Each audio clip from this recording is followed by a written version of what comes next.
Wait, I'm an art YouTuber now. Art YouTubers do challenges. And I'm an art YouTuber. I'll just contentify Inktober, so I'm pressured into finishing it for a video. Let's do this! I did 2 days and quit. But this year is the year. Because I have made my own Inktober challenge. Named after me, of course. I think the fact I made the challenge and was able to pick the prompts really motivates me. Also because, I just uploaded a video promoting my challenge, and it'd be really embarrassing if I didn't do it now. Why? Why do I keep posting about this? The plan is simple. I made the prompt list in late July, so I can do half the prompts in August and half in September. Then the entirety of October I have for scripting and editing, being ready to post by early November. Ideally the 1st, but if that doesn't happen, it is what it is. So, did I succeed? Well, you're just gonna have to watch and see.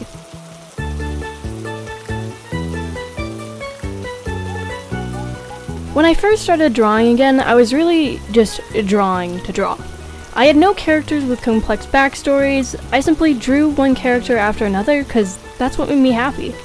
In a way, I'm still kind of doing that now.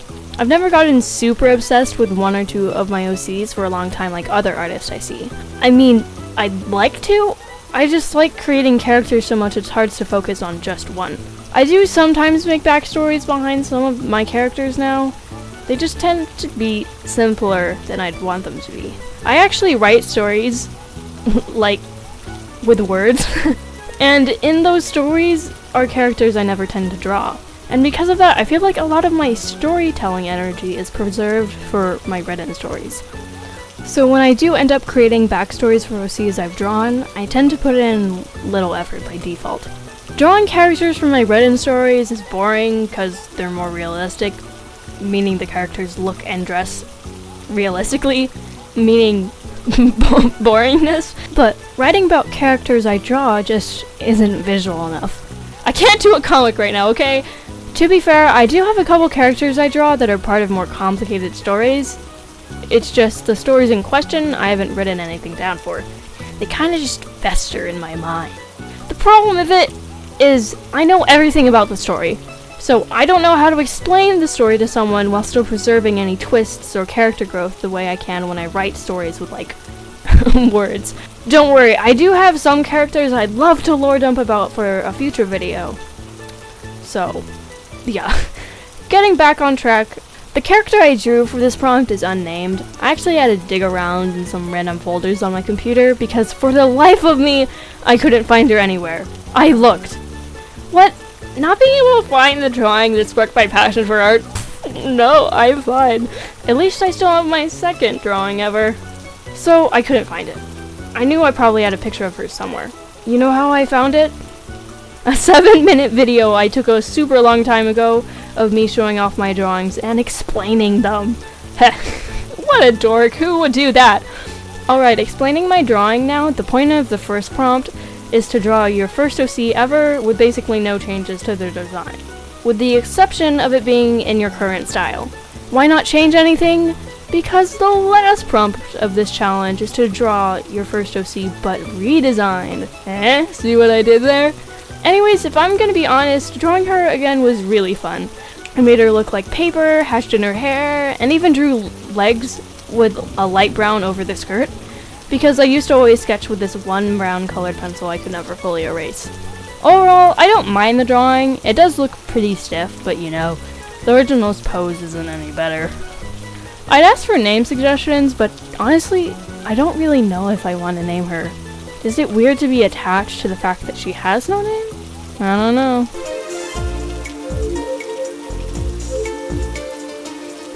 Like I've said, I'm always creating little one-off characters, whether for a video or just me doodling in my sketchbook. These two happen to come from my sketchbook. Meet Phoebus and Aphrodite. Guess, the Aphrodite. You see, after the Greek gods fell out of fashion, they fell to earth and became cursed deities. Each god is bound to a mortal and is not unbound until their mortal unlocks their full potential in whatever their deity stood for previously. They basically function like ghosts, only the mortal they are bound to being able to see and interact with them. Once the god brings their mortal to their full potential, the god is bound to their next mortal. Take a shot every time I say mortal. This continues on until the god brings 3,000 mortals to their fullest potential. Once they do this, they earn their spot back on Mount Olympus. I don't really know that much on Greek mythology, so maybe a titan created this curse or something? Febris, who goes by Feb, is the last mortal Aphrodite needs to bring to her full beauty potential. Unfortunately for Aphrodite, Feb is a bed-rotting, couch-potatoing, grass-phobic loser. She works remotely, barely goes outside, and usually spends her day working while watching trash TV. Any leftover friends or old group chats she has from college she actively ignores, simply from how hyper antisocial she is. So, yeah, not the best case scenario for Aphrodite. The deities aren't allowed to tell their mortals that they're simply doing this to get back to their former glory, and if they do, they're quickly rebound to a different mortal. Probably like an HR thing or something. Aphrodite simply uses the same story she's literally used thousands of times before, that she simply got bored on Olympus and decided to bless a mortal with her godly wisdom.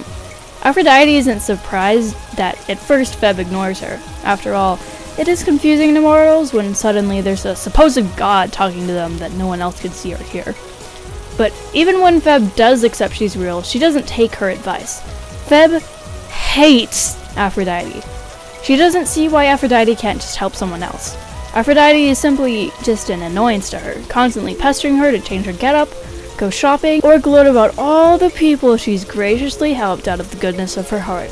I'd like to mention that just because the gods are cursed doesn't mean they don't still have their powers. They have them dampened. When Aphrodite is bound to a new mortal, she uses her powers to change her appearance to what she'd assume her mortal thinks is pure beauty. She doesn't know what they actually think pure beauty looks like. She simply assumes based on where they're from and whatever time period she's in. Because of this, it kind of gives her this like Spider-Verse situation where she doesn't really have like a true race or gender or like body type. It kind of just depends. Aphrodite and Feb's story I think would be present day, Feb being 23 or 24. For her job, it'd probably be some kind of financial or really simple job for a huge company. Ooh, or coding. Maybe she codes, yeah. The drawing is a scene of Feb laying on the couch with Aphrodite pestering her like usual. I actually really like how it came out. This is the first time I've drawn them digitally, and I really enjoyed figuring out their color palettes. That's always the problem with drawing sketchbook characters for the first time. I have their design, but no colors, so sometimes it's weird to see them colored. I think Feb's colors could use some work, but Aphrodite's are just perfect. No notes, I love them so much. I don't know if it's obvious at first, but the entire background is actually Aphrodite just yapping. I made her font more cursive and Feb's more square. I don't know. I love matching my characters' fonts. But yeah, that's what I'm up to.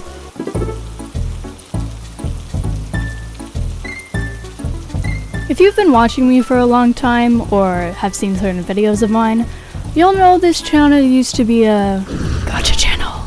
So of course I won't miss the opportunity to draw some old gacha characters of mine. Meet Bean and Gami. Though their appearance has varied a lot over the years, one thing has always stayed the same. They're best friends. Bean is more of a stereotypical tomboy, getting insecure when Gami makes new friends, because she worries Gami will get bored of her. Gami is a girly girl and kinda stupid. She relies on Bean a lot, but worries she sometimes does a little too much. I think these characters were an attempt about the same thing I talked about earlier, where I tried to imitate how some other GachaTubers were obsessed with like one or two of their characters. So I artificially created that for myself to feel included? When I think about it, really, Feb and Aphrodite's dynamic is pretty similar to theirs. I even remember making a video where Gami kept pestering Bean to do a face mask with Bean refusing, then cutting to Bean with a face mask gone defeated. But the difference is Gami is a girly girl and Bean's just not like other girls. Meanwhile, Feb just really wants to do nothing all day like she's had a fever or something. Also, why Aphrodite wants to help Feb is more self-centered than Gami just being friends with Bean because she likes her. Though Bean and Feb do look pretty similar actually. Maybe I am just creating the same story in a fancier font. I don't really have much to say about these two characters other than scattered facts, honestly. I think Bean had an obsession with chocolate milk. She was basically that stereotype where a character is really obsessed with cookies or potatoes. And they'd like get really mad if someone stole their favorite food from them to an unhealthy degree. Like, they draw blood over it? You must be wondering, who's that little guy behind Bean and Gummy? Honestly, he's a one-off character from an old video. As you can see, I was an expert in male fashion. I think I was planning on just drawing him, but I thought he looked really bad and added Bean and Gummy to cover him up. Bemi. Gone. Wow, their names do not combine well. Do I like how the drawing came out? No. Did I like drawing these old characters? Yes.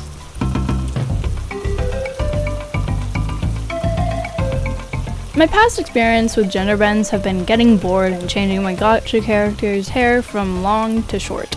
I was excited to figure this out for the first time drawing though. I really love my persona a ton. Maybe it's just because she's relatively newer to me, so maybe I'm just in the honeymoon phase. Oh no, I've had her for 6 months already. Okay, so maybe I just like her in general.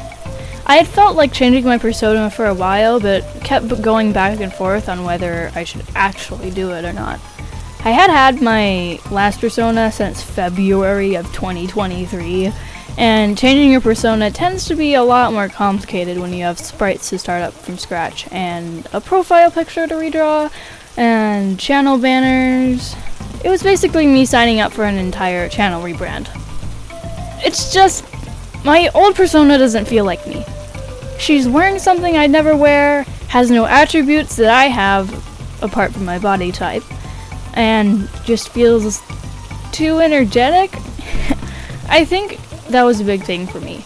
I get having a more flashy personality is more entertaining, but I'm not like hyper. I just wanted my persona to kind of seem like me. How crazy.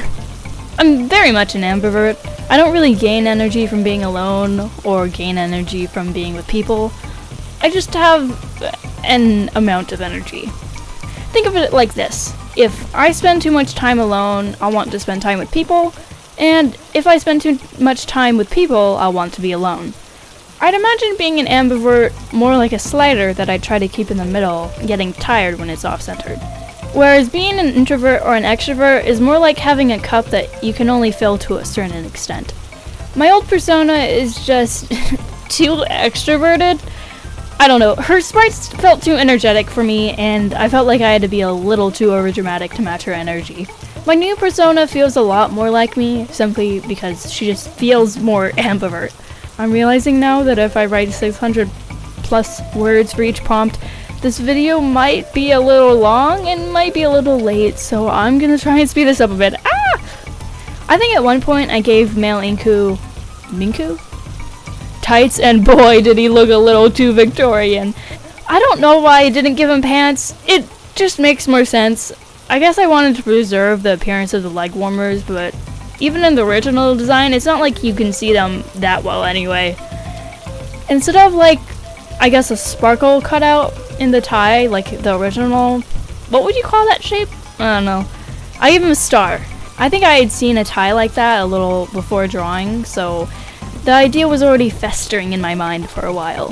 Finishing thoughts. Does Minku look like a boy? Kinda. Does Minku look like a girl? Kinda. Introducing my OC, Sidon! What's his lore? Well, Sidon is another one of my characters that like has lore, but not a lot. He can turn into a polar bear. Yeah, that's it. There's one character that complements him actually. She can turn into a bird that's found in the Arctic as well. His hat has 2 pom-poms at the top instead of 1 to kind of look like barriers, and it's the only thing that remains when he turns into a polar bear. It annoys me so much when shows or movies let characters turn into animals, but when they turn back, they're naked. But they're just trying to make it realistic. No, There was no space for the realism excuse when characters are already turning into animals. It's always just awkward or annoying to me. If you need to artificially create something interesting by adding a convoluted rule into your story's magic, then your story might not be that good. Whoa! A penguin! Ah! But this was a long way to say that when Sidon transforms back, he still has his clothes. Anyway, why'd I pick him to gender bend? Well, first of all, I don't really have that many male characters in the first place, but of that small selection, I do think Sidon's my favorite. He reminds me of my dog, okay? I can't explain it. You must be wondering why his name is Sidon, though. Or you're playing this in the background, watching this while you draw, or eating. While I was designing him, I had a song on loop, and that song in question is called Sedona. See? Are the dots connecting? Of course his gender bend would be named Sedona. I'm very proud of how this drawing came out. I think at the time I wanted it to look like a magazine cover, but I don't think it does. Still cool though. I think Sidon's existence was still festering in my mind from the last prompt, so I felt more inclined to draw him again. And that's what I did. As well as Galia, who I mentioned earlier as the one who can turn into a bird, I really had no idea what time period to draw them in. I mean, there's just so many. What I resorted to was putting a bunch of time periods on a wheel and letting that choose for me. When in doubt, remove any decision making from your consciousness and rely on something or someone else to decide things for you. Don't do that. The wheel landed on 50s. I don't have any proof of this, so like, trust me bro. It was really interesting trying to figure out Sidon's outfit, because basically all the references for men's fashion in the 50s, they're like really dressed up.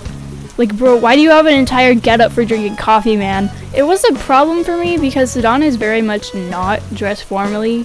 Also, I guess beanies didn't exist, but for the life of me, Sidon is not Sidon without his hat, okay? You were never meant to see this man's eyebrows. A platypus? Perry the platypus! His outfit is very much reminding me of Sans. I tried to imitate the sweater off the shoulder look by giving him this jacket with an absolute massive collar, man. I swear they love collared. I mean, they love collars so much I wouldn't be surprised if they had a mystery collar surprise box and everyone is either admiring or insulting everyone's collars for being knockoff collars. And one girl has one and only 24 karat collar, and some people think the mystery surprise collars are like kinda bad for the environment and make 40-minute recordings of them regurgitating an obvious opinion every other sensible non-collar buyer has. Yeah, would not be surprised. Before this, I had never drawn Galia outside of sketchbooking, but I'm not mad at how her colors came out. They complement the background really well. Honestly, I just love the colors on the drawing in general. I think Galia's skirt is a little too short for the 50s, but oh well. 50s fashion definitely kind of umbrellas into 60s clothing in my mind, but it's probably just because 70s clothing feels so much more distinct to me. But yeah, this is how the drawing came out. At this point, I'd been working on this project for 2 weeks. It was still crazy to me though, cause the most drawings I've ever made for a video is 4, and I was almost double that at this point. For this drawing, I decided to draw Feb as a superhero and Aphrodite as a magical girl. It just makes sense. The funny thing is that the way Feb's hair is normally stylized looks more similar to the way they stylize hair in anime. Meanwhile, how Aphrodite's hair is stylized, it looks more Western. But for this drawing, I actually flipped how I stylized their hair. I don't really know what Feb's superpower would be. Making people sick? Lazy? I don't know, honestly. I wouldn't be surprised if Aphrodite's power was just like magically blasting metric tons of glitter at someone. I'm sure there's already some magical girl out there whose power is that. I've never really watched any magical girl shows. I think I watched Sailor Moon when I was really little, but I don't remember it that well. I have watched a lot of superhero stuff like Marvel and DC. Never read any comics though. I think the problem is I don't know where to start. I don't know, I feel like unless the comic just started, buying can get convoluted really fast. I guess that's why I've only watched superhero stuff. There's a clear point in which the story starts and they become a hero and stuff. I just like starting stories from the very beginning if I can. Maybe that's why I've never really wanted to fully understand the Star Wars franchise. Anyways, here's how the drawing turned out. I really liked the background on this one too. Also, newsflash, I seem to be receiving a message coming from the past, from myself. Yeah, I recorded my thoughts the day I finished this prompt, so let's hear me out. Hello. It is August 14th, and I've just finished day 7 of this challenge. I like how it turned out. It turned out pretty good, but I think I just talked about that, so. The thing is, planning. I think I already described probably my timeline for everything. But so, I'm 7 drawings in, and based off my calculations, I'm 5 drawings behind already. So the next 3 days, I'm gonna do days 8 through 13 in 3 days. And so I have been drawing 2 characters for most of these days. It's just they count for the same prompt. So I think I'm actually ready to do this. I already have a character with spiderlegs. I have a character with antennas. I have a character with mermaid tails. I have a character with animal legs. I do not have a Kemonomimi OC. So yeah, I just thought I could do updates every single week, but like live updates. Well, it's not live, but you got the gist. You got to see me when it was me and not me after I've revised and edited everything. So yeah.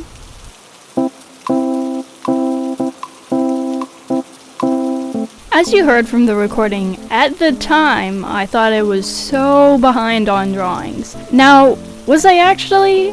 No, I really wasn't. I had led myself to believe that I needed to do 2 drawings a day for 3 days to catch up. Did I succeed in this? No. I wanted to cut this out of the video because in the end it doesn't really affect the quality much. It was just me at the time misjudging the situation, but it did kind of affect the quality of prompt 9, and really, I want to be honest on how this challenge went for me. Anyways, let's just focus on prompt 8 for now. Did I have a bit of a personal bias when adding this prompt to Inkqutober? Yes I did. You see, I mentioned in the beginning I've been trying Inkqutober since 2021, and in 2022 I attempted Inkqutober for the first time digitally. I still have screenshots of the old drawings from then, and the character I'm drawing right now is from one of those screenshots. I had made her for the second prompt Scurry, cause spider equals scurry. Here's another character too, little gargoyle girl for prompt 1. I think I started drawing for prompt 3 but didn't finish it. Anyways, ever since then, I've always thought her design is so unique. I based her body off this one Gacha Club hack. I've drawn her a couple times since then, but I thought it would be a nice full circle moment drawing an old character from one of my first failed Inkqutobers 3 years later, doing my own art challenge. And for now, my own art channel. My content really has changed a lot. For reference, here's a video I made around the time I would have designed this Spidey girl.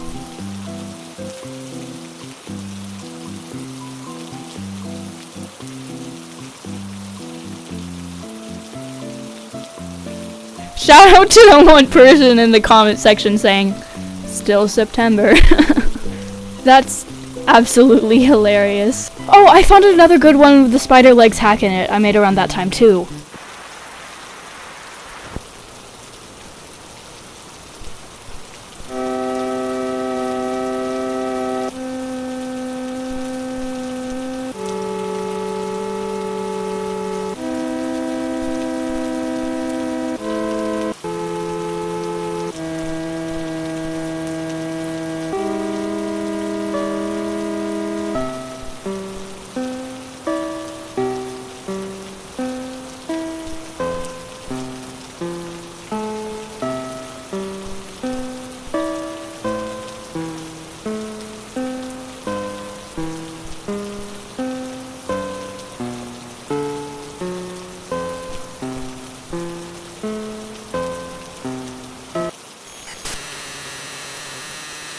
This video was part of a series I wanted to start called Creep Court Hotels.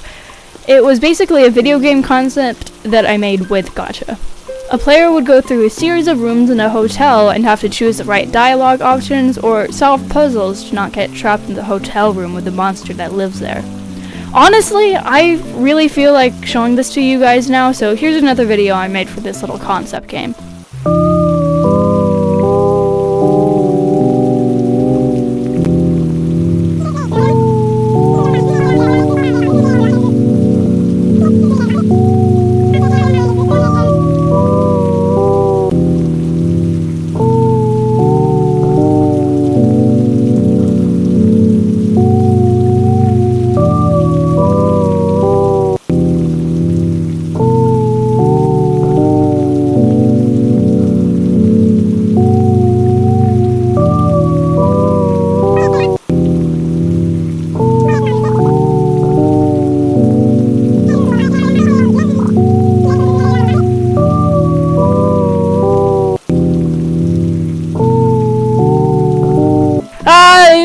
not gonna really explain anything more right now because this is really inspiring me. New video idea? Anyways, here's how my little Spidey girl came out. I love her so much! Yeah! I think at the time the quality of this drawing disappointed me. But looking back, this really isn't the worst drawing in terms of quality. I think I've just attached dread to this drawing because of how tired I was by the time I finished it. Either way, I do like this drawing, just not the most. This is another sketchbook character of mine, so you can see why the colors would be the main problem. I didn't have her color palette set up, so I basically was guessing the best colors for her on the spot. I really think I just shaded it poorly. I shouldn't have highlighted her skin with pink. It just gives this weird effect. Imagine blushing and your face turning green. I basically drew that equivalent on her. I imagined her suit to be like, what's the word? I don't know the word. Iridescent. But obviously I was so tired, I wasn't really putting in 110% to figure out how to draw this magical, mystical effect. I just did good old color blotches and overlay layer. No matter how much I changed or tweaked the colors in the moment, they just couldn't look right to me. But guys, sometimes I'm like a little hard on myself, just a little. And yeah, in this moment I was being hard on myself. Honestly, I really do like the drawing now. To the untrained eye, aka my eye, you'd not really find it completely hideous. I'm not fishing for compliments here, I just don't think the average Joe would think this drawing is completely disgusting. The average Bob even. Guys, this prompt may be a little biased too. You see, I have this little silly siren character here. Her name is Mariana and she lives in a trench. You get it. This is a prime example of me giving my character so little lore that I think I shouldn't even classify it as a backstory at this point. I had created Mariana from a siren-focused Pause OC challenge one day. Why? Was bored and had a phone and a sketchbook. I don't know what it is about her, she's just perfect, okay? I have the same type of love for her that I have for Sidon. They're just perfect vessels of being. Mariana likes to act all devious to maintain a persona when leaving her trench, because sirens are really rare compared to mermaids, since mermaids avoid human contact while sirens don't. Hence the rate of sirens dying trying to hunt than baby sirens being born is unbalanced. In the mermaid community, sirens have gotten a bit of a reputation for eating mermaids, but it isn't entirely true. Kinda depends on the siren. But in general, sirens only hunt humans. The thing is, Mariana's not really good at singing. She only eats fishes. I guess you could say she's a pescatarian, though that would get confusing quick. Fishitarian. She's fishitarian. Every time Mariana leaves her trench, she feels like she has to act all scary and dangerous around mermaids because whether she tries to or not, mermaids will avoid her at all costs. Nowadays, she doesn't leave her trench for anything but fish and scavenging old wrecked human objects she tries to repair. Her favorite of them so far has been an old broken acoustic guitar she plays to pass the time. She has to be careful when singing though, if she isn't, the glass in her stash might all break. So this is Mariana, my vulnerability masking gremlin little siren girly. I felt like I just read an Amazon product title. This is one of these characters of mine that's design just spawned in my head and all I had to do was draw it. She is an Elephacentaur, but also an Onocentaur? I don't know guys, I'm not into mythology. But if you use your eyes, you can clearly see what I mean.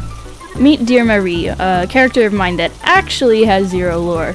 Though her appearance is somewhat mythological, so maybe it'd be funny if Aphrodite and Feb's story took place in the same universe as Dear Marie's. I imagine her existence is similar to the story of the centaurs, but not the same. Maybe a deer one day thought, dang, it'd be so dope to be a human, and then the deer turned into a human, but not all the way? I don't know. Feel free to make up your own fan stories in the comments. I read most of them. Again, I really like the background I did for this drawing too. I've never made backgrounds for my characters before, and I've always thought of it like having to fully draw something to make a background. But no, you can make a sick background that's still simple. It's awesome. I know I talked a little less about this one, but if I keep writing as much as I have, this video is gonna be 2 hours long. Having to go back to this one video that's the only records of my first pieces of digital art, the Chromebook I drew them on has since exploded, is probably not the most eloquent way of saving my last pieces of art for later, but is how I saved them. For this prompt, I decided to redesign an old drawing of mine that I believe was a fan art of my friend's Gotcha's persona at the time. She definitely had evil demon powers and didn't want you to touch her tail. For her redesign, I ended up giving her more of a witchy vibe, because for some reason, taking something 1000% cringe and making it less cringe is like really hard. We all have to give ourselves a pat on the back. I think I did a pretty good job. I added little moon accessories inspired by the original background, but also because she's still very much a she-wolf. I really like the look of the bandages up her arm with the cut in the sleeves. I almost feel like she'd be a psychic or something, with the bandaged up eyes and all. Again, I love when you guys tell me your ideas.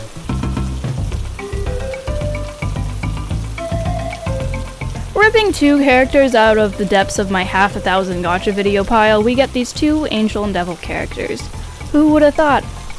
Side note, I genuinely cannot believe in my entire gotcha career I did not make one angel and devil mixed character. Actually, I'm sure I did, but I wanted to do something with these characters, okay? I feel like this entire video at this point is me admitting to the fact I have way more characters than the 15 I've designed for videos. Okay, so, the prompt is to draw a character that's a combination of an angel and devil, right? And I have an angel and devil character. So, why don't I just create their child? But Inkqutober, these characters are girls, how would have they— Firstly of all, these are fictional characters, and secondly, it's an angel and devil. The technicalities don't have to make sense. Let me turn on pregnancy cheats for my stories, guys. Ugh! It's always fun combining complete opposites. This is why society likes panda bears. I'd just like to mention that this is their child fully grown. I'm not drawing this and then being like, this is their child at 7! The half angel, half devil character, at least in the gotcha community, at some point just got totally memed on. It's basically the gotcha equivalent of people on the internet in general being like, guys, didn't we all secretly think this thing sucked and was stupid in every way? Then everyone simultaneously agrees and starts talking about how they had always thought that too for the next 2 weeks until someone is like, actually guys, I really like this thing. And then everyone's like, yeah, I don't know what everyone was talking about. It's tribalism at its peak, okay? Don't get sucked back into your prehistoric tendencies, guys. Can I just say how much I love how their hair came out? You guys wish you could get this much volume. Overall, I think this is a much more unique design than I'd usually come up with, but I still think it's pretty cool. I was really proud of this prompt when I came up with it, which made me more excited to do this one compared to the previous couple. But by the time I came to work on it, I had no ideas. I think I was so excited and proud of this prompt that the amount of anticipation I built up for it made me extra judgmental because I didn't want to waste this prompt on a sucky drawing. I ended up coming up with this, like, thing. She's probably the scariest drawing I did for this challenge, although I wasn't really aiming for a high fright factor when creating the prompts. I didn't really have a fake story in mind when designing her. I kinda just created something that I thought would be in some creepy Victorian children's fable. Since then I've sort of thought of something. Her story would be used by parents to keep their children from going into forests to play during thunderstorms, because She-Monster Thing was a little girl that went to play in the forest during one and went missing. Now she roams the forest during thunderstorms, scaring any small children out of the forest that were playing like she did so long ago. I think she'd be semi-immortal, like she doesn't age but can still get hurt. I don't really know what to call her. The first two I thought of ended up being a bust simply because they were already used for other monsters. She definitely had a normal name when she was still human, but I feel like once she was a monster, she'd get some sort of fear-inducing name from rumors and stuff. You know, I could think of a name if I really wanted to, but I know there must be someone still watching that has some sort of name suggestion. In terms of drawing quality itself, I know I could have done better. I actually like how the alien girl came out more, but oh well. I think another thing hindering the quality is that I don't really draw like body horror or anything. Huge surprise there. And like I kinda classify mushrooms and twigs growing out of flesh body horror. I think this drawing was so annoying to color because of small details like those. Anyways, this is my creepy little ghoul girl.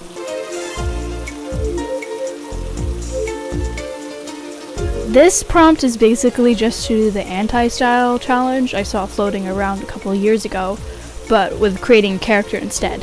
The point of the anti-style challenge was basically to draw in a way that would be opposite of how you usually do, hence the anti in anti-style. Anti-OC is basically creating a character who just in general is opposite of what you're familiar with creating. I went a bit further than this and did both the anti-OC and anti-style challenge for a little bit of fun. I think why doing the anti-OC challenge is important is because it shows you what you aren't familiar with and what you could try drawing more. There shouldn't be any shame in tending to draw characters of a certain race or background more than others. After all, art is a hobby and hobbies should make you happy. It's normal to naturally gravitate towards drawing things that are either easier or more familiar. After all, you are your easiest reference. However, it's still valuable to practice drawing people of different races or body types simply because artistically and personally I just feel more accomplished when I understand how to draw characters of different races and backgrounds. Just like when writing, I feel accomplished figuring out how to capture vastly different personalities than what I usually gravitate to for characters. I'm just saying it's okay to have preferences in what you like to draw, and what you draw doesn't have to reflect your supportive groups of people. But it's still valuable to practice drawing different things, just like it's valuable to try and learn shading or perspectives. I actually really enjoyed this prompt. I rarely draw super dark skin, so of course I was going to take this as an opportunity to. It's also just a fact rendering pale skin is a lot more color theory than it is with dark skin. I wanted to make this drawing somewhat realistic, but not completely, because there is a prompt for drawing hyper-realistically later on. I know at first I wanted to draw something full body, but I think I cropped it down for time's sake and so I can focus on facial features.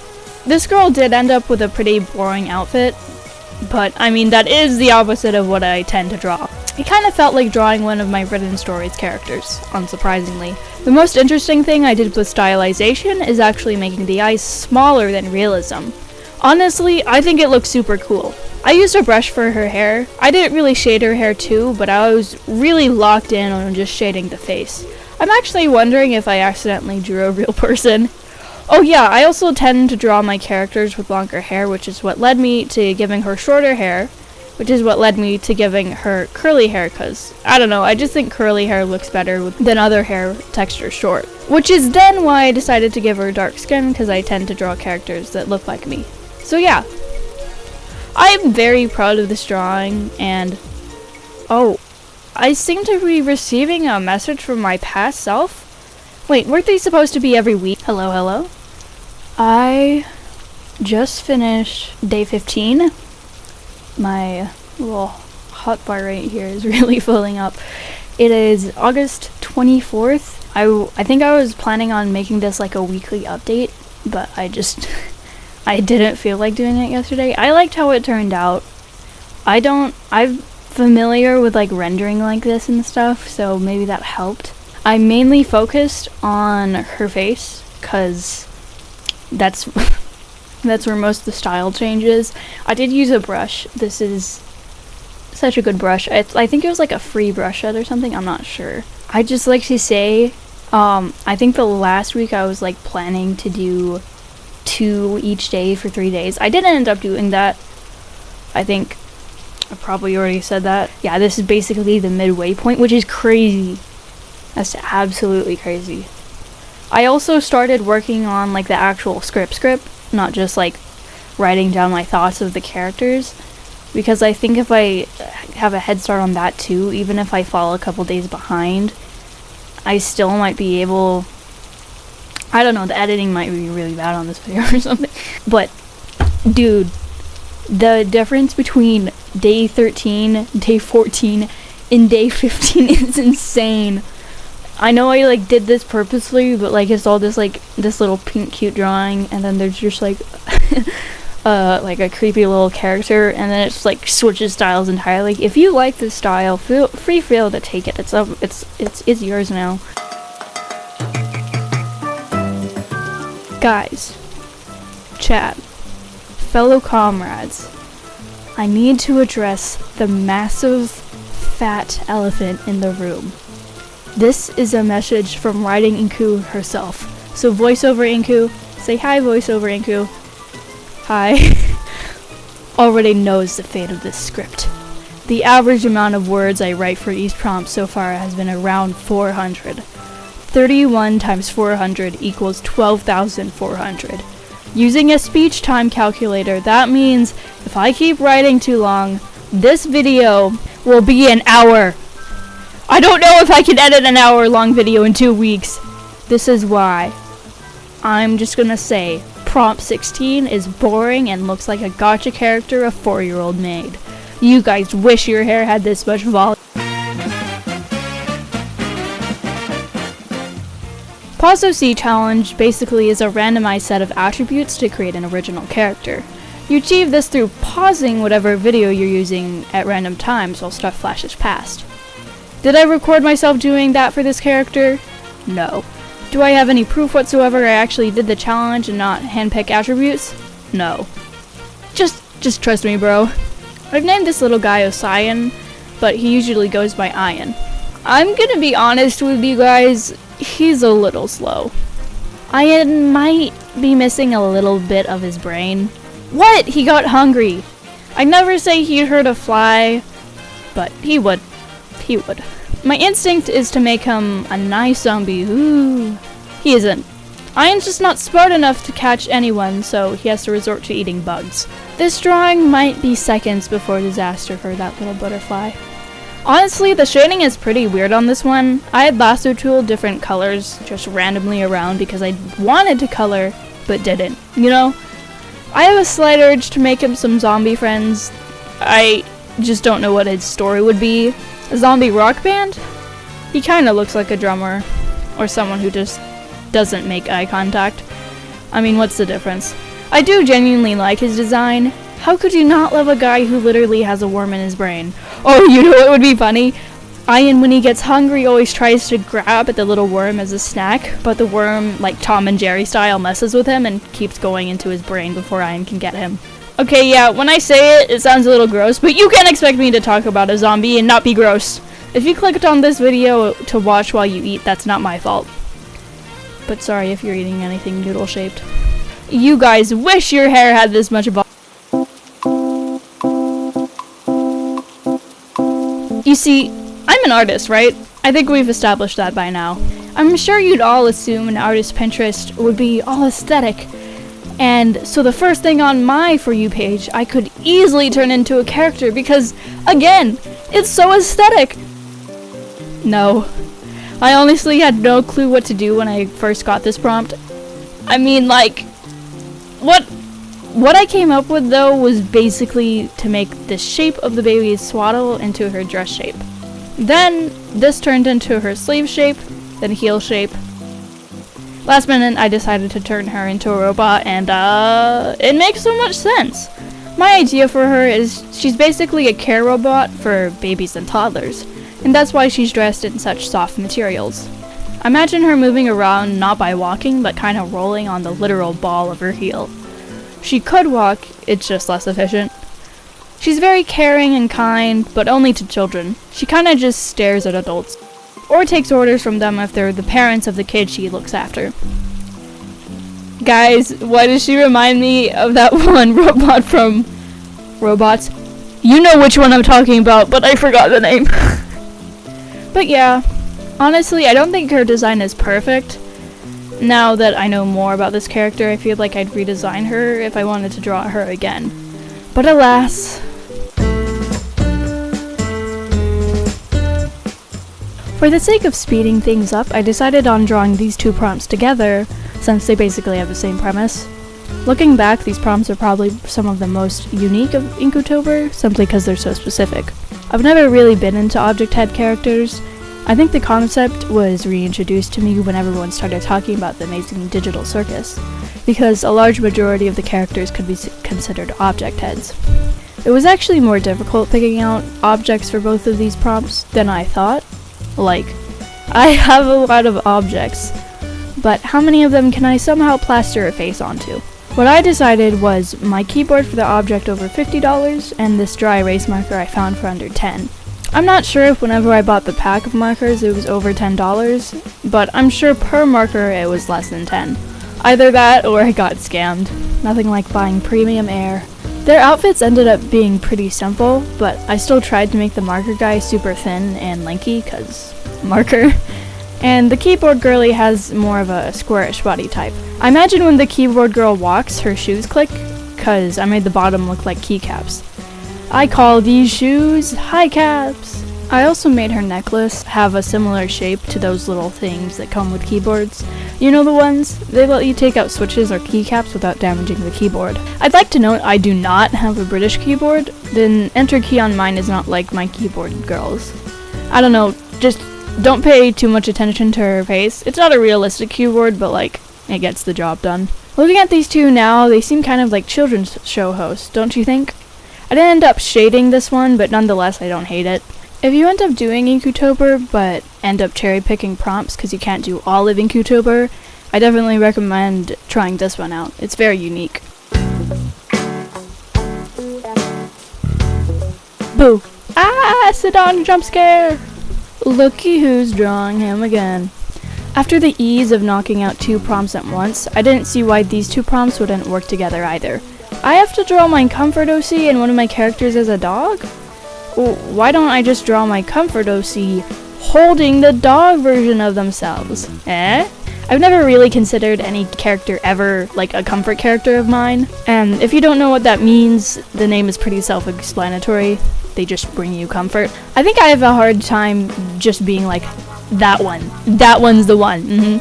Time to spend 3,000 hours slowly filling my place of residence with pictures of them. I think this draws back to me never having a character that's really brain-rotted me. Look, I know I'm weird, okay? Every other artist that makes content like me just has that character. But like, Sidon's on my fridge. I drew a picture of him and was like, man, this is fridge worthy. So it's close enough to a comfort character. The prompt says to choose the dog breed based off your OC's personality, and I think I inadvertently did that because I ended up choosing a Great Pyrenees. But because Sidon can transform into a polar bear, I was generally just looking for big fluffy white dog breeds. It's funny, he reminds me of my dog, and then I draw his dog equivalent as the same breed as my dog. Sidon the dog's tiny little beanie man. Ah! Can Sidon the dog transform into a polar bear too? I mean, I feel like he'd transform into something. Either a polar bear or just a plain wolf, I don't know. Sidon the dog is asleep on Sidon the human's lap. No wait, Sidon the dog, I'm gonna call Dogdon. Yes, Dogdon is asleep on Sidon's lap, and when a big fluffy dog gently places its chin on your lap and falls asleep, you have to stay there until it moves or the sun explodes, okay? I don't care if you're allergic to dogs and start swelling with hives, you will be quiet and you will not move. OC is a dog breed based off their personality is definitely another prompt I recommend if you're cherry picking. It really gets you thinking. Speaking of thinking, let's hear what my affiliate, my past self, was thinking when I finished this prompt. I just finished, it is August 3rd. I just finished the combined drawing of day 21 and day 22. I think it was on the 24th, so 9 days later. What happened was this day, well, I actually just did like the final effects on it today. But I was like, I finished this on, I think it was like the 29th, yeah. And I was like, I'm gonna do this, and then I'll do the next one, and I'll have so much done, and it won't even be by the next month. So then when I start the recording, I can be like, oh, guys, it's not even a month later. But I didn't do that. I actually took a break for 3 days after doing this. I don't know, I feel like I'm far enough that I'm not like under a strict time limit, you know. I have 9 days left and the entire month of August to go. It's not like after this I have no work to do. I still have to do like all the post, well, not post-production, like I need to do the script and the recording session. It's gonna take so long. I do like how this came out. I don't really draw like animals, but I think the little Great Pyrenees version of Sidon came out cute. But yeah, see you. Oh my god! Once I finish this challenge, it might be a long while, like it might even be the end of the month, depending on how long I wait. Goodbye! Try to not mention Emma Artley in a video. Failed. I swear, I've only made like one video up to this point where I haven't mentioned her. Don't look at me, I'm possibly expressing my enjoyment for an artist and I'm therefore being vulnerable. It's embarrassing! I don't tend to make fan art for creators online, just cause I'm not really online.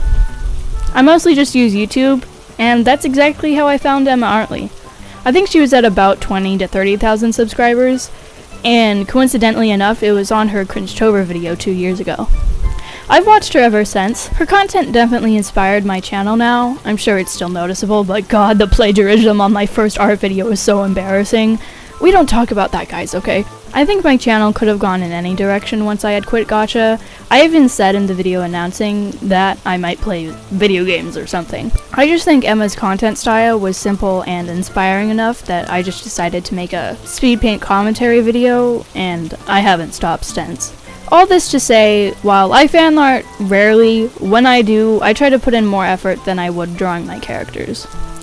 I think of it as a deal almost. I allow myself to draw someone else's character, and in thanks for usually them letting me, I put in 10 times more effort. And I definitely did that for this one. I finished it in one sitting, fully shaded and everything, and it took like 5 or 6 hours. I'm really surprised with myself, honestly. The quality of this drawing seems better than drawings I've made for previous videos, which took weeks for me to finish because of procrastination. The character in question I'm drawing is Scarlet Shade. If you'd like to know more about her, Emma has a couple videos talking about her and the world she lives in on her channel, so go there if you're curious. I'm not explaining someone else's character, that's not my job. All you need to know is that Scarlet Shade is a hero based off the tale of Little Red Riding Hood, having powers of, I guess, like, manipulation? Hypnosis? I might be wrong, but it's too late to go back now. I wanted the scene to kind of feel like the inside of someone's head she's hypnotizing, her words of manipulation bleeding over one another, and making the person at the receiving end super tased.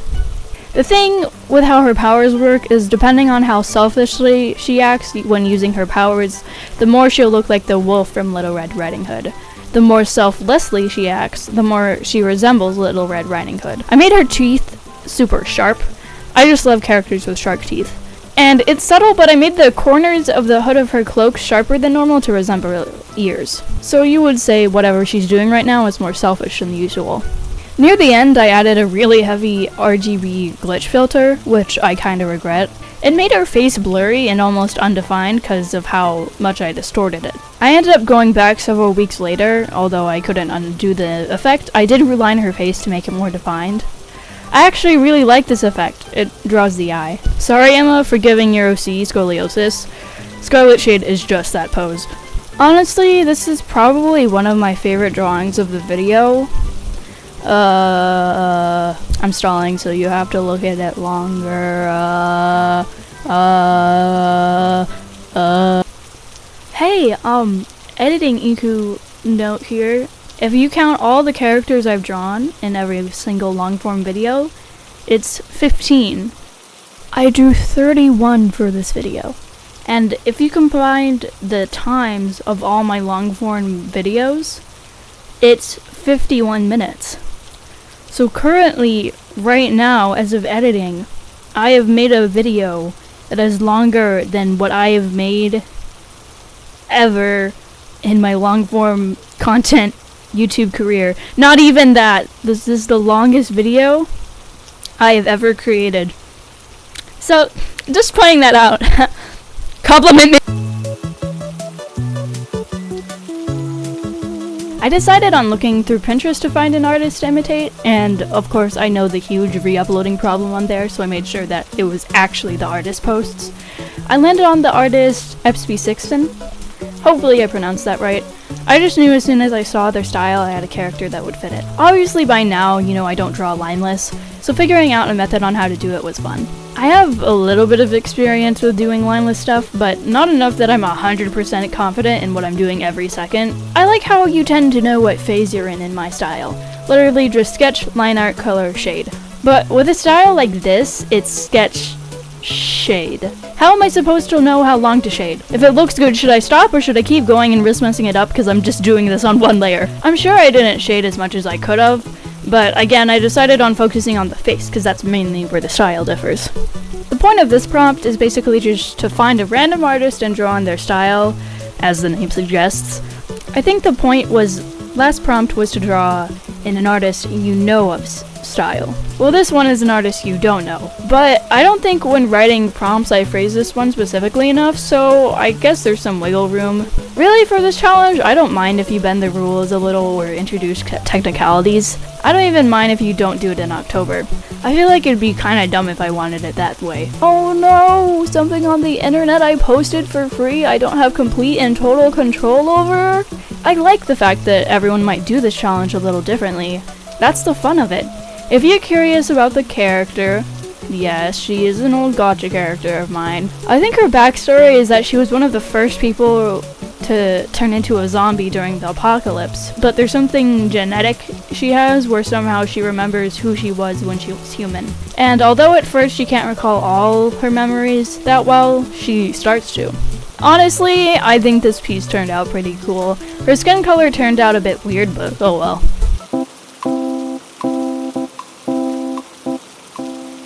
This is yet again another bust drawing because the main difference is the face. I used Kate Bush as a reference cause it's Kate Bush. If you don't know who she is, she's the singer who wrote and sang Army Dreamers.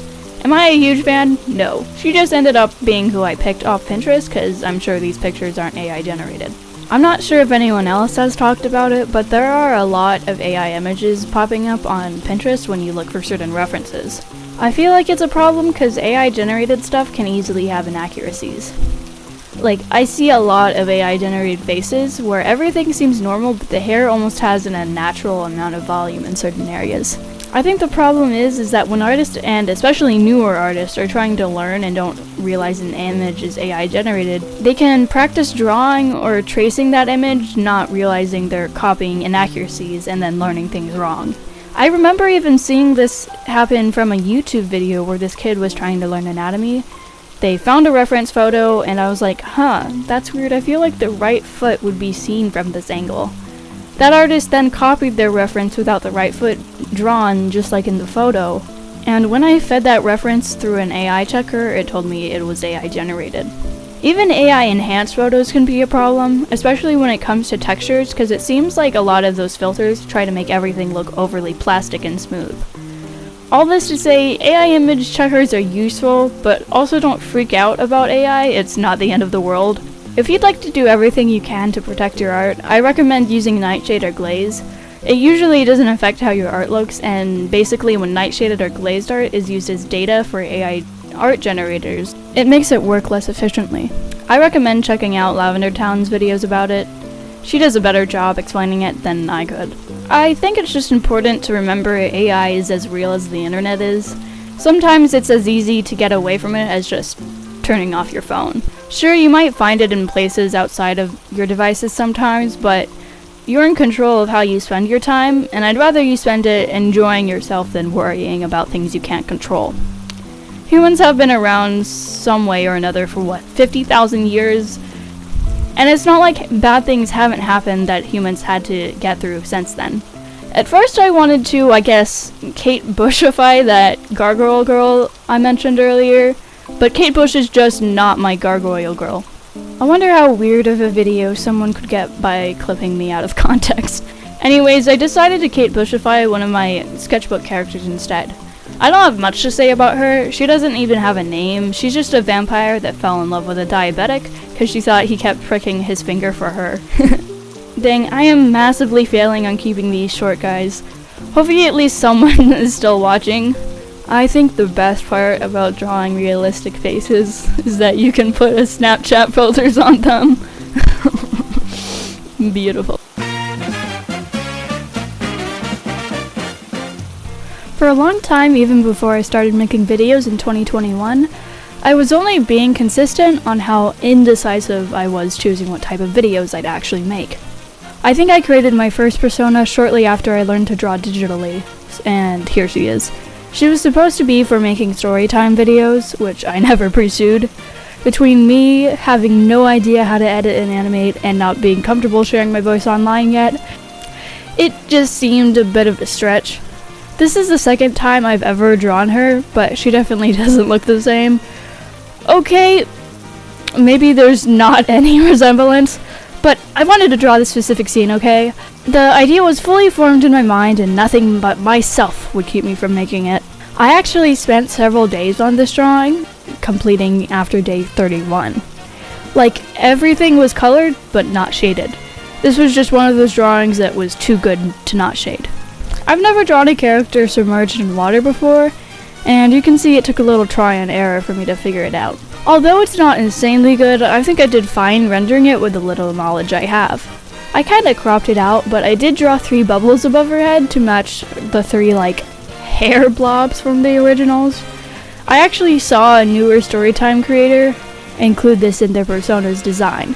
If you're watching this, even though I'm not even name dropping you, I was the first. I have seen everything.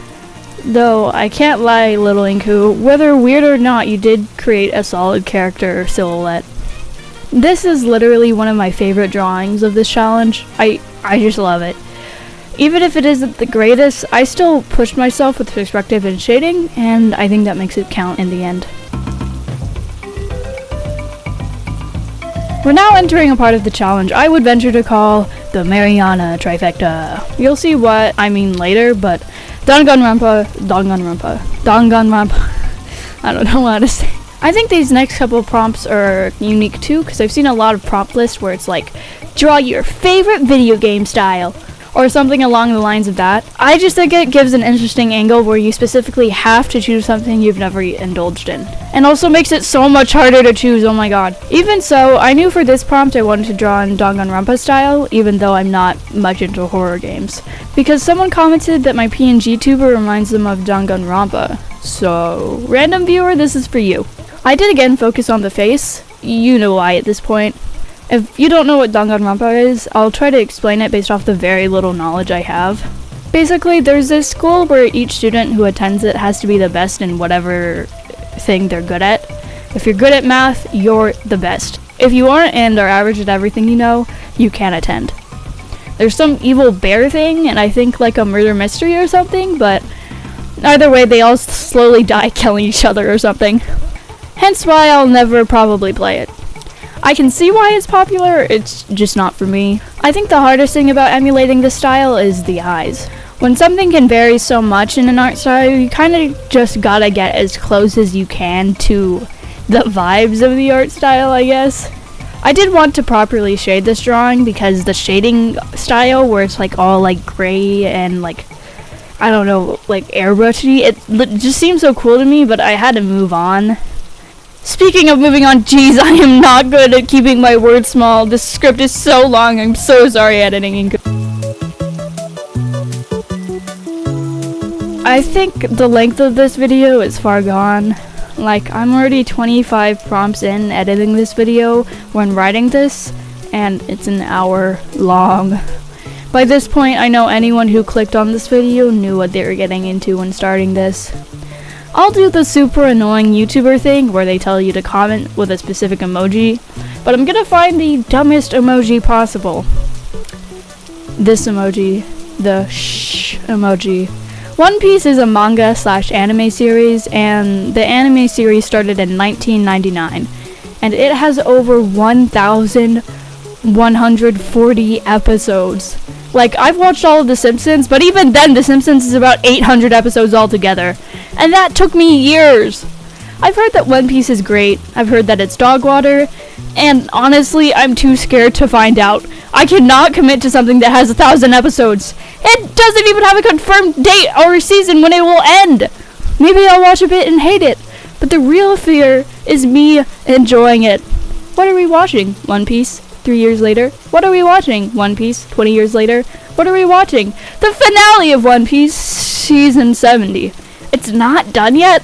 Oh, we haven't even finished the second to last arc. I know that One Piece is like boat themed or whatever, so One Piece fans, let me know how likely Mariana's existence would be down below. I feel like the thing that absolutely sells this drawing is I made it look like a screenshot by sizing it down a lot and then sizing it back up to lower the quality and make it look grainy. This one also ended up being the most barren Mariana because I forgot to draw her lock necklace, choker, and face skills. Though maybe I just got rid of them to save on animation. Yeah.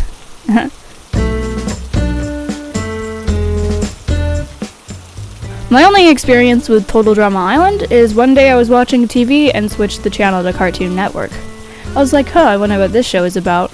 And then 2 characters kissed! And I freaked out and switched it off. I was pretty scared of, getting in trouble, and I knew that sometimes romantic stuff could be inappropriate. But I think this forced me to overcorrect, so anytime I saw anything remotely romantic on TV, I'd freak out and switch to the channel. So that's why in my mind, Total Drama Island was labeled as an inappropriate show. Since then I've never watched it. I mean, I could, but I could also just rewatch something I already know I like.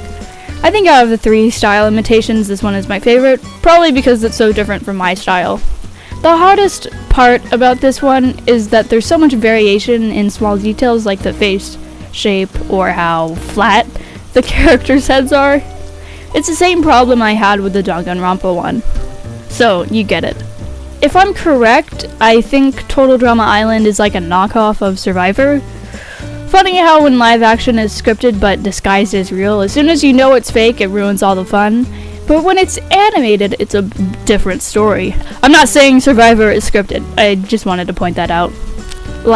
Animated wrestling is cool, because someone put in the time to draw it, but fake wrestling... Maybe Mariana is like a punishment or a challenge where you have to swim away from her or something?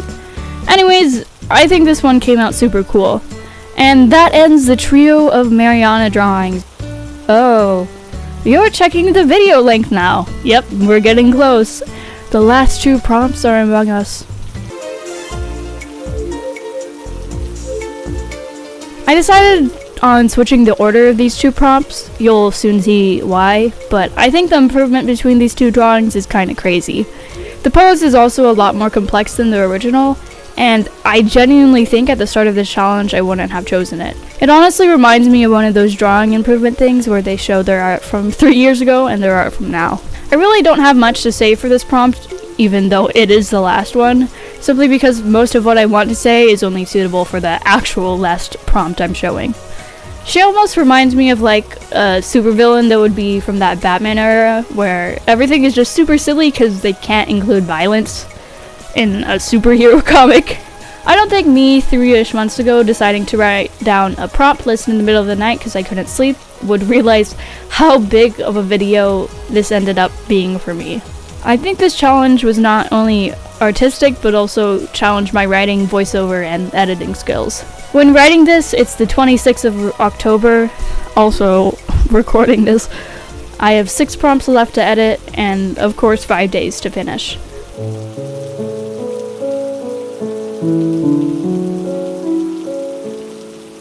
You know that video I showed during prompt 8 of my old gacha persona?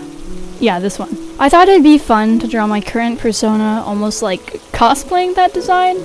I think it'd just be a cute reference. Then I thought of an idea as Galia as the original Barbie.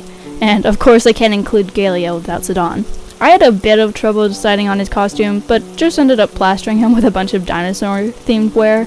I even put a dinosaur hat on him, but if you look closely, he still has his original hat under that. He must wear his beanie even in the shower or something. Then I thought Binengami would fit so perfectly as the Good Witch of the East and the Wicked of the West. By then I figured why not include even more characters. Mariana's Where's Waldo, then later on the alien girl in some sort of spider persona, and I even last minute included Dear Marie with a classic ghost outfit. Though this is prompt 30, it is the last prompt I finished. And that past tense is a lie right now, at least when I'm writing this, because I'm kinda procrastinating on doing the final details. Look, okay, it's acceptable right now, but it's the last prompt of the video and I can't cheap out on it. Maybe me psyching myself up is accidentally bleeding into the video. I know throughout the video you slowly see me go through the stages of grief almost, hoping this video isn't gonna be long, regretting this video will probably be long, and finally accepting that this video will be long. But in the end, I really love how long it is. I could have limited myself to talking around a minute for each drawing, but I genuinely enjoyed talking about my art so much. I think deep down the entire time I didn't care enough to shorten it. I'm sure some of you will probably think I also don't mind because it'll probably give me more watch time. And while that's true, it's not for the reason you're thinking. I haven't made a single cent off of YouTube in the past 4 years, and the entire time I've really just been doing it because I enjoy spending my free time doing this. This became even more amplified once I switched the type of content I made, and even though it took me a while to finally enlist all my gacha videos, I've fully switched. More than anything, this drawing is more or less a tribute to the entire challenge itself. I feel like thanking someone, I just don't have anyone to thank.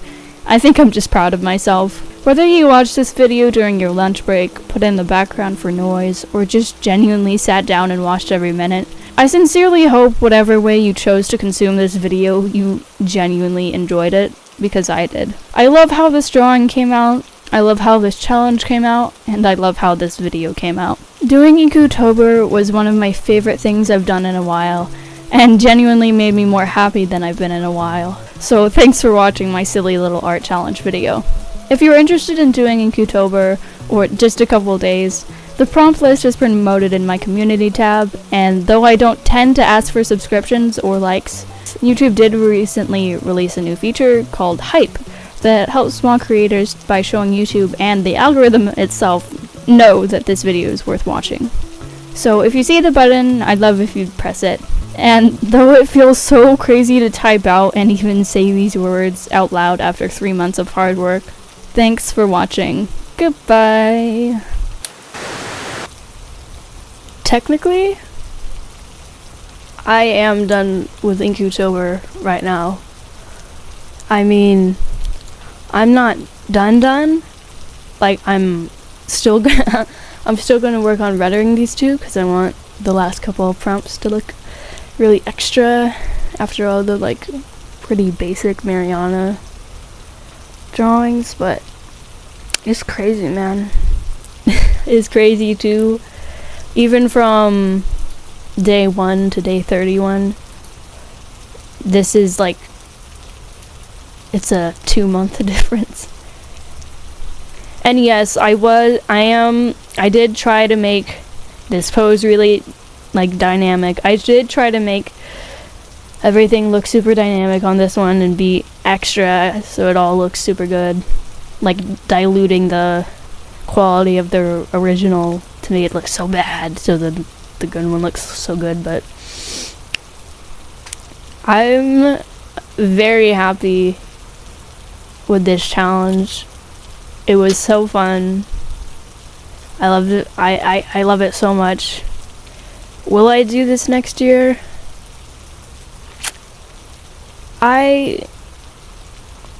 Only time can tell. My Clip Studio Paint library looks a lot more colorful now. It looks like I'm a real artist. Like, I actually don't do 3 drawings every 4 months. I think, no promises, this might speed up production of my videos, because this really has taught me how to like fight through procrastination and psych myself up, because I really learned how to make a schedule for myself, because it feels like you generally are taught how to like manage your time, but not really. Like, you're kind of only taught to set a goal, but to reach a goal, how to reach a goal is different for everyone.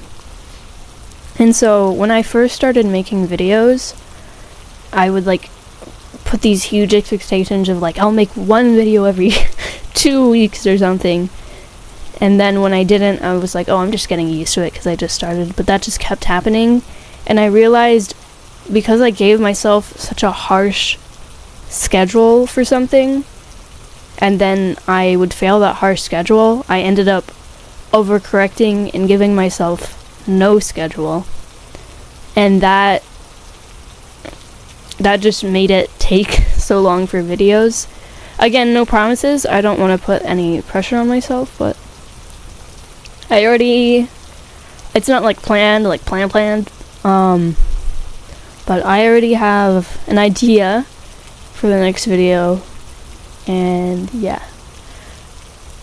Really, this challenge, even though I haven't like started producing the video or anything, like I really just have the 31 drawings. This is fun. I don't even think I'll care how many views I'll get. This was just so fun, like artistically. Even if you don't have enough time to like do the full Inkqutober, I really recommend doing just like a couple days, and it doesn't even have to be Inkqutober. Just putting like your artistic self through a challenge and succeeding in the end is so fun. Oh, I didn't say the date. The date is September 28th, 2025. But yeah. Again, I still have a lot ahead, like, unartistically. I guess writing is artistic, but I still have a lot of the script to get through. I started writing the script a couple prompts ago. I'm on like prompt 9. I've scheduled it out and everything, so I still have a lot of production to get through, and again, still some like final rendering and stuff just to make it look extra. But yeah, that's Inkqutober 2025.